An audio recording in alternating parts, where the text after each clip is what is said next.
আগামী পরশুদিন লাইলাতুন নিসফি মিন শাবান, শাবান মাসের মধ্য রজনী, যেটা আমাদের দেশে আমরা শবে বরাত বলি। কি বলি?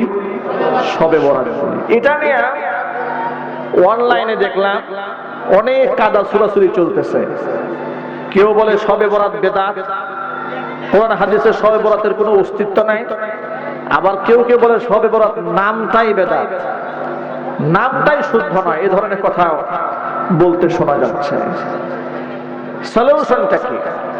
এক শ্রেণী দাবি করছে শবে বরাতের কোনো অস্তিত্ব নাই কোরআন হাদিসে, আবার আরেক শ্রেণী তো এরকমও আছে শবে বরাতকে লাইলাতুল কদরের চাইতেও বেশি গুরুত্ব দিয়ে থাকে। এই দুই শ্রেণীর বাড়াবাড়ি সমাজের মধ্যে আছে। আমাদের মনে রাখতে হবে লাইলাতুন নিসফি মিন শাবান, শাবান মাসের মধ্য রজনীর 14ই শাবান দিবাগত রাত্রি, এই রাতটা অত্যন্ত ফজিলতপূর্ণ রাত।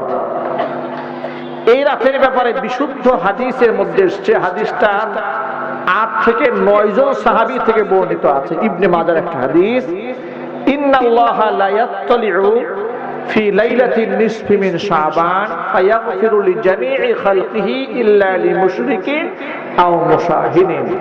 আল্লাহ রাব্বুল আলামিন মধ্য শাবানের রজনীতে, অর্থাৎ যাকে আমরা শবে বরাত বলি, এই রাতে সমস্ত মাখলুকের দিকে বিশেষভাবে দৃষ্টি দেন এবং সমস্ত মাখলুককে আল্লাহ ক্ষমা করেন দুইটা শ্রেণীর লোক বাদে, হিংসুক আর মুশরিক। মুশরিক আর হিংসুক বাদে সকলকে আল্লাহ মাফ করে দেন। এটা বিশুদ্ধ হাদিসের মধ্যে আছে। এই জন্য শবে বরাতকে অস্বীকার করতে নাই। সব শব্দের অর্থ হচ্ছে রাত, বরাত মানে হচ্ছে মুক্তি। এই রাতের নাম শবে বরাত নামকরণ করার কারণ হচ্ছে যেহেতু এই রাতে আল্লাহ সমস্ত মাখলুককে মাফ করে, এই জন্য এই রাতকে শবে বরাত তথা মুক্তির রজনী বলা হয়। কিসের রজনী? মুক্তির রজনী। তবে আমাদের দেশে শবে বরাতকে কেন্দ্র করে কিছু বেদাত চালু আছে। মসজিদ লাইটিং করা, রুটি এবং হালুয়া বানানো, বেশি বেশি খাবার খাওয়া, বলে শবে বরাতের মধ্যে নাকি ভাগ্য রজনী। এই রাতে বেশি বেশি খাইলে সারা বছর ভালো খাওয়া যাবে। এই জন্য তারা বেশি বেশি সারা বছর খাওয়ার জন্য শবে বরাতে ভালো করে খায়। এটাকে ভাগ্য রজনী বলে। এটা বিদআত, এটা বলা যাবে না, এই বিশ্বাসও রাখা যাবে না। আর শবে বরাত ভাগ্য রজনী নয়, ভাগ্য রজনী হচ্ছে লাইলাতুল কদর। ভাগ্য রজনী কোনটা? লাইলাতুল কদর। তবে শবে বরাতের ফজিলত আছে না নাই? যদি বলেন, আপনি আপনার ব্যক্তিগত অন্য রাতে যেভাবে নামাজ কালাম পড়েন, আপনি সেভাবে নফল নামাজ পড়েন, তাসবিহ তাহলিল করেন, জিকির আজকার করেন। তবে শবে বরাত উপলক্ষে আনুষ্ঠানিকতা নয়, দল বেঁধে জিকির করা, দল বেঁধে নামাজ আদায় করা, দল বেঁধে বেঁধে কবরস্থানে যাওয়া, এই আনুষ্ঠানিকতার কোনো ভিত্তি ইসলামে নেই। রুটি হালুয়ার কোনো অস্তিত্ব ইসলামে নাই। অর্থাৎ যতটুকু বেদাত, বেদাতকে বেদাত হিসেবেই পরিগণিত করতে হবে। আবার যতটুকু শরীয়তে আছে সেটাও আমাকে বুঝে আমল করতে হবে। আল্লাহ পাক বুঝে সকলকে আমল করার তৌফিক দান করেন।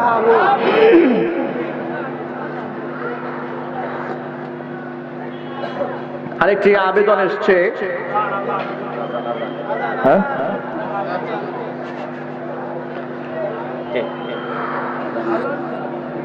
এত রাতে কোন ওয়াক্তের আযান ভাই?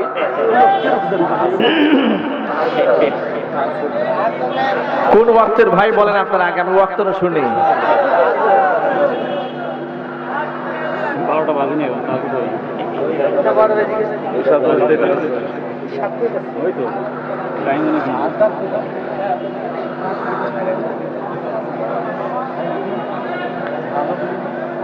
তাহলে এখন আপনারা বলুন, শবে বরাত মানে কি?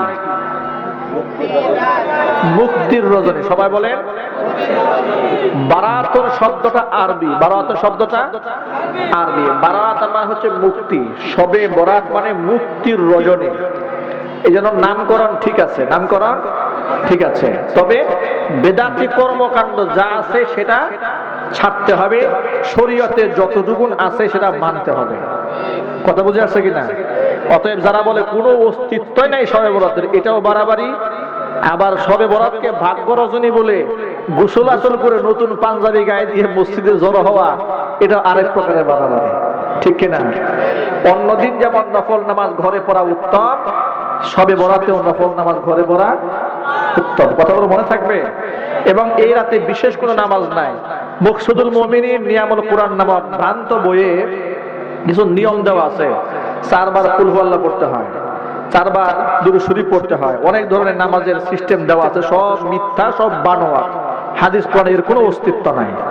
এই জন্য অন্যদিন নফল নামাজ যে সিস্টেমে যেভাবে পড়েন এইভাবেই আপনারা পড়ে যাবেন। আল্লাহ পাক আমাদেরকে আমল করার তৌফিক দান করুন।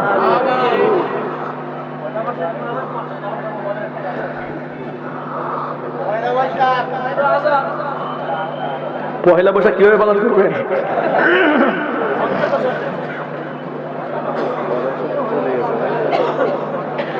পহেলা বৈশাখ তো আবার আগামী বছর আসতেছে, এই বছর তো যা যাবার গেল। পহেলা বৈশাখে এই বৈশাখ শব্দের তাৎপর্য আপনাদের জানা দরকার। সবে বরাতে যেমন তর্জমা জানলে, বৈশাখের একটা তর্জমা আপনাদের বুঝাই দেয়। বৈশাখ শব্দের সাংস্কৃতিক শব্দ। এই শব্দটা এসেছে হিন্দু ধর্মাবলম্বীদের একটা দেবতার নাম আছে বিশাখা। বিশাখা একটা তারকার নাম। কিসের নাম? তারকার নাম। এটাকে বলা হয় বিশাখা। ওই তারকাকে তারা মঙ্গল অমঙ্গলের মালিক মনে করে এবং সেই তারকাকে তারা ডাকতে থাকে। সেখান থেকেই সেই বিশাখাকে বৈশাখী নামে এসো বৈশাখ, এসো এসো। কথা বোঝার চেষ্টা করতে হবে। মূল ইতিহাস না জানার কারণে অনেক মুসলমানেরা বিভ্রান্ত হয়ে নিজেরাই জামা কাপড় পরে পহেলা বৈশাখের মিছিলে নামে। কথা বলেন ঠিক কিনা? এটা মূর্খতার কারণে, আসল ইতিহাস জানে না। এসো বৈশাখ এটা বিশাখা থেকে। বিশাখা হচ্ছে তারকার নাম, একটা দেবতা। ওই দেবতাকে ডাকতে থাকে কারণ মনে করে যে এই দেবতা ভালো মন্দের মালিক। এই জন্য পহেলা বৈশাখে যে মিছিলটা হয়, ওই মঙ্গল যাত্রা, এটাকে বলা হয় মঙ্গল শোভাযাত্রা। বিশ্বাস কি? বিশ্বাস হলো যে ওই যে বিশাখা দেবতা আছে, ওই বিশাখা দেবতা এই যাত্রার মধ্যে মঙ্গল দেয়। নাউজুবিল্লাহ, আর আসতে বলেন। এই বিশ্বাস করা কোন মুসলমানদের জন্য জায়েজ আছে? ঈমান থাকবে, কাফের এবং বেঈমান হবে। কথা বলো ঠিক কিনা? এই জন্য পহেলা বৈশাখ উদযাপন মুসলমানদের জন্য হারাম। 1 নাম্বার 2, পহেলা বৈশাখে মুশরিকদের এবং হিন্দুদের দেবদেবীর যত মূর্তি আছে, মূর্তির সামনে নিয়ে মিছিল করা হয়। পেশার মূর্তি, ভাল্লুকের মূর্তি, হরিণের মূর্তি, নানান ধরনের মূর্তি সামনে দেওয়া হয়। ও মুসলমান ভাইরা, মুসলমান কি মূর্তিতে বিশ্বাসী? আরো জোরে। আওয়ামী লীগ মূর্তিতে বিশ্বাসী, বিএনপি মূর্তিতে বিশ্বাসী, জামাত ইসলামী সহ অন্যান্য ইসলামী যত দল আছে, কেউ কি মূর্তিতে বিশ্বাসী? চিল্লায় বলুন। তাহলে মূর্তিতে যে জাতি বিশ্বাসী না, তাহলে সেই মূর্তির মিছিলে সেই জাতি শামিল হতে পারে না। কথা বলুন ঠিক কিনা? বলা হচ্ছে এই পহেলা বৈশাখের বিরুদ্ধে কথা বলা যাবে না। পহেলা বৈশাখের বিরুদ্ধে কথা বলছি, ভবিষ্যতেও বলবো। যদি বলুন ঠিক কিনা? যতদিন না পর্যন্ত এটা বাংলাদেশে আমরা নিষিদ্ধ করতে না পারি, ওরা এটা আইন করে পাশ করতে চাবে, ওটা বাংলাদেশের শহীদ মিছিলের কাফেলা জন্মাবে। কথা বলুন ঠিক কিনা বলেন? এই জন্য পহেলা বৈশাখে হচ্ছে একটা শিরকি অনুষ্ঠান। এই শিরকি অনুষ্ঠানের সাথে মুসলমানের কোনো সম্পর্ক ছিল না, মুসলমানের সম্পর্ক নেই, ভবিষ্যতেও মনে থাকবে। আল্লাহ বুঝার তৌফিক দান করেন। দুরূদ শরীফ আল্লাহুম্মা সাল্লি আলা মুহাম্মাদ ওয়া আলা আলি মুহাম্মাদ কামা সাল্লাইতা আলা ইব্রাহিম ওয়া আলা আলি ইব্রাহিম ইন্নাকা হামিদুম মাজিদ। আল্লাহুম্মা বারিক আলা মুহাম্মাদ ওয়া আলা আলি মুহাম্মাদ কামা বারাকতা আলা ইব্রাহিম ওয়া আলা আলি ইব্রাহিম ইন্নাকা হামিদুম মাজিদ। ওরে আজান আজান আজান, এই একটু ভলিউম বাড়াই দেন তো ছোট ভাই, একটু ভলিউম বাড়াই দাও, সামান্য ইকো দিলে বাড়াই দাও। একটু আজান শোনায় খুব শখ জেগেছে ওনাদের। যাওয়ার পরে বদনাম বলবে, হুজুর এত আবেদন করলাম একটু শুনলই না। পুরোটা আপনারা ইউটিউবে শুনছেন, আমি পুরোটা দেবো না, একটুখানি শোনাবো। ঠিক